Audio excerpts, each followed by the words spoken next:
डरते हैं कि कहीं ना कहीं बहुत ही डरावने सवाल पूछे जाते हैं। कई कई स्टूडेंट्स कहते हैं उनके सपने में भी यूपीएससी के सवाल आते हैं कि वो इंटरव्यू दे रहे हैं। तो क्या सचमुच इतने डरावने सवाल पूछे जाते हैं यूपीएससी में? सबसे पहले थैंक यू सो मच। मेरे ख्याल से इंटरव्यू सबसे आसान और एक एस्पेक्ट है एग्ज़ाम का। थोड़ा सा हर कोई जो है इंटिमिडेट तो रहता है, एक डर सा रहता है, पता नहीं जाएंगे इंटरव्यू पैनल में, जाएंगे इंटरव्यू बोर्ड, मुझसे पता नहीं क्या पूछेगा, मैं बोल पाऊँगा कि नहीं बोल पाऊँगा। बट ये एंग्जाइटी एक नॉर्मल सी एंग्जाइटी होती है, इससे बिल्कुल भी डरना नहीं होता है। जब हम वहाँ जाते हैं बोर्ड में इंटरव्यू के सामने, वो बहुत ही कॉर्डियल होते हैं, बड़े अच्छे से हमारी बात भी सुनते हैं, अपने क्वेश्चंस भी बड़े जो है कंफर्टेबली हमें देते हैं, कंफर्टेबल करके ही सवाल पूछते हैं। तो मेरे ख्याल से इसमें बहुत ज़्यादा इंटिमिडेट होने की ज़रूरत नहीं है। तीसरा, जो क्योंकि हमने प्रीलिम्स का एग्ज़ाम दिया होता है, मेंस की तैयारी की होती है, 1.5-2 साल से हम लोग तैयारी कर रहे होते हैं, तो हमारी इनडायरेक्टली इंटरव्यू के लिए भी प्रिपरेशन हो रही होती है। तो अपने आप को ऐसा बिल्कुल भी नहीं समझना है कि मुझे एकदम से सब कुछ फ्रेश करना है इंटरव्यू के लिए। ये जो प्रोसेस, जब आप एग्ज़ाम की तैयारी कर रहे हैं, उसी दिन से आप जो सबकॉन्शियसली इंटरव्यू के लिए भी तैयार होते हैं। थोड़ा सा कुछ चीज़ों का ध्यान रखना होता है, but otherwise there is nothing, no need to be very intimidated.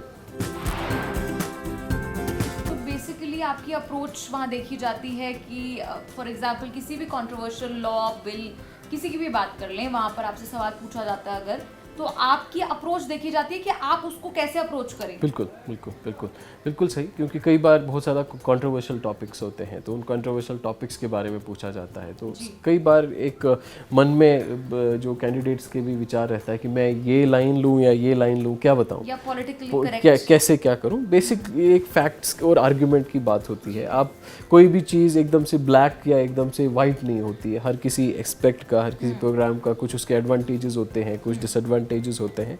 तो दोनों चीज़ों का, दोनों पहलुओं का एक जो है एक एस्पिरेंट को एक अंदाज़ा होना चाहिए।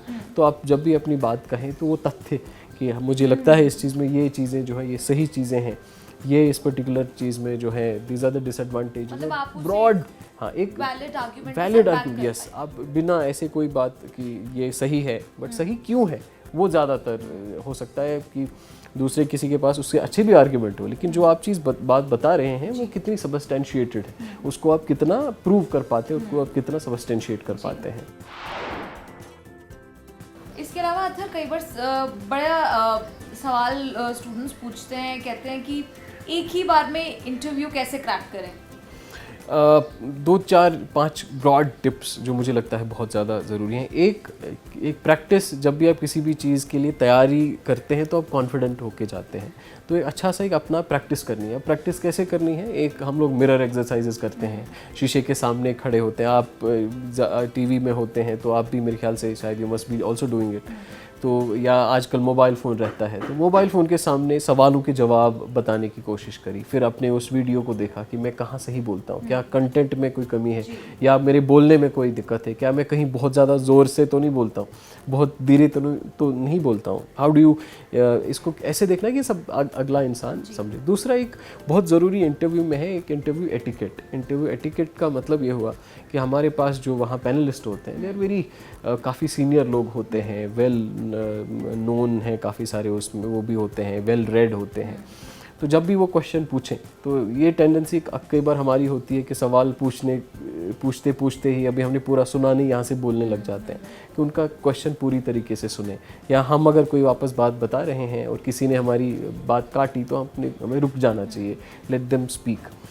और एक इम्पॉर्टेंट, बहुत एक अहम चीज़ है, ये ज़रूरी नहीं है कि आपको हर किसी सवाल का जवाब आना चाहिए। किसी को नहीं पता हर किसी सवाल का जवाब।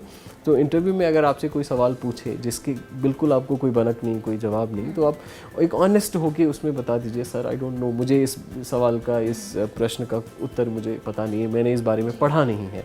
वो that is considered decent, rather than एकदम से कोई तुक्का मार दिया, कोई बेवकूफ़ या किसी को फूल करने की कोशिश करी।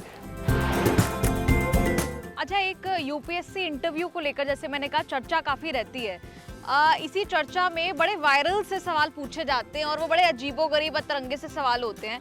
हालांकि काफ़ी बार मैंने सुना है ये ऐसा नहीं पूछा जाता, लेकिन ये सिर्फ मिसकंसेप्शन है। ये पहले ज़माने में होता था कि आप चलेंगे बोर्ड में तो वहाँ पूछा जाएगा आप जितनी सीढ़ियों से ऊपर चढ़ के आए तो कितनी सारी क्या काउंट था उन सीढ़ियों का, आपकी शर्ट के कितने बटन हैं एंड ऑल दैट। मुझे लगता है वो ज़्यादा अम्यूजमेंट है, वो बच्चों को इंटरेस्ट जगाने के लिए कि देखिए यूपीएससी में एक ऑरा क्रिएट किया जाता है ना। आपने बहुत सर्वेज देखे होंगे कि वर्ल्ड्स नंबर 1 एग्जामिनेशन, तो आईएएस वाले कहते हैं आईएएस है, मेडिकल वाले कहते हैं वर्ल्ड्स नंबर 1 एग्जामिनेशन एम्स है, वहाँ पे सबसे टफ चीज़ें पूछी जाती हैं।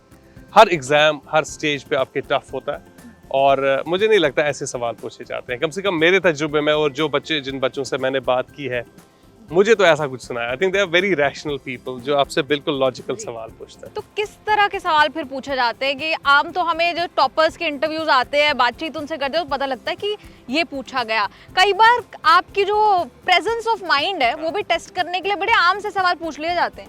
यानी अगर आपसे कोई पूछ ले सिर्फ इतना ही कि टेल मी अबाउट योरसेल्फ, तो 2 बार आपको रिकॉल करना पड़ेगा और वो भी आपको भारी लगेगा। देखिए, कभी बहुत सारी बेसिक चीज़ें होती हैं या कॉमन सेंसिकल थिंग्स जिनके बारे में हमने सोचा नहीं होता है, तो वो जो हमारा अपने आप के साथ डायलॉग है वो बड़ा ज़रूरी है। तो कभी कभी डेफिनेटली ऐसे सवाल जिनके बारे में, जो आपने बहुत अच्छे से कहा कि प्रेजेंस ऑफ माइंड आपका देखने के लिए, वो पूछे जाते हैं, मगर वो आपको कोई हरासमेंट करने के लिए नहीं पूछे जाते हैं। आइडियली एक्सपेक्टेड है कि वो सवाल आपको पता हो। हमें तो पता होना चाहिए हमें क्या अच्छा लगता है। यूजुअली हम जैसे कॉफ़ी विद करण वाले सवाल है ना, कि 3 चीज़ें बोलिए अगर आप करना चाहेंगे when you get up in the morning, आपके अच्छे कौन से लोग लगते हैं, हमने कभी सोचा नहीं होता है, जबकि वो सवाल फंडामेंटल है, बहुत बेसिक सवाल है।